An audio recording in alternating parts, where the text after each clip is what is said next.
नमस्कार। काल लोकसभा अध्यक्षांनी ठाकरे गटाच्या 6 खासदारांबाबत महत्त्वाचा निर्णय दिला। त्यानंतर शिंदे गटाने त्यांच्या एका फेसबुक पेजवर एक पोस्ट टाकली। त्या पोस्टमध्ये लिहिलं होतं, सत्याचा विजय, अधिकृत शिक्कामोर्तब। आणि लोकसभा सचिवालयाचं परिपत्रक शेअर करत हा निर्णय म्हणजे शिवसेनेच्या भूमिकेला अधिकृत मान्यता मिळाल्याचा दावा करण्यात आला। पण आता प्रश्न असा आहे की हा खरंच सत्याचा विजय आहे का की सत्तेचा विजय आहे? कारण हा निर्णय जाहीर होण्यापूर्वी जवळपास सर्वांनाच निकाल कोणाच्या बाजूने लागणार याची कल्पना देखील होती। कारण हे तेच 6 खासदार आहेत ज्यांना उद्धव ठाकरे यांनी स्वतःच्या नेतृत्वाखाली स्वतःच्या पक्षाच्या चिन्हावर आणि संघटनेच्या बळावर लोकसभेत निवडून आणलं। जनतेने त्यांना मतदान केलं ते एका विचारासाठी आणि एका नेतृत्वासाठी।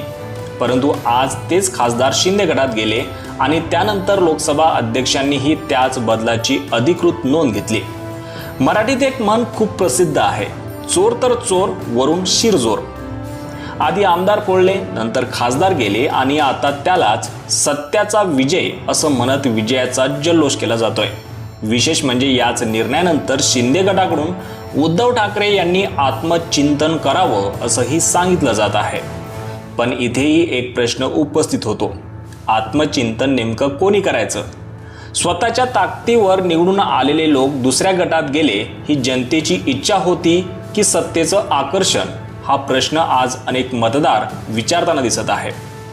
आता या पोस्ट खाली आलेल्या काही प्रतिक्रिया पाहूया। एका युजरने लिहिलं आहे की जेव्हा कधी भाजपची सत्ता जाईल तेव्हा शिंदेची अवस्था आज उद्धव ठाकरेंपेक्षाही वाईट असेल। आणखी एका व्यक्तीने लिहिलंय, हा विजय अमित शहांचा आहे, खरा विजय 2029 मध्ये जनता ठरवेल। तर एका प्रतिक्रियेत असंही म्हटलं आहे, गद्दार निवडून एका पक्षाकडून आले पण सत्तेसाठी दुसऱ्या पक्षात गेले आणि त्याला सत्याचा विजय म्हणता। आणखी एका युजरने प्रश्न उपस्थित केला आहे की ठाकरेंनीच सभा घेऊन हे खासदार निवडून आणले, नंतर निधी अडवून त्यांना दुसऱ्या गटात जाण्यास भाग पाडलं आणि आता त्याला सत्य म्हणायचं।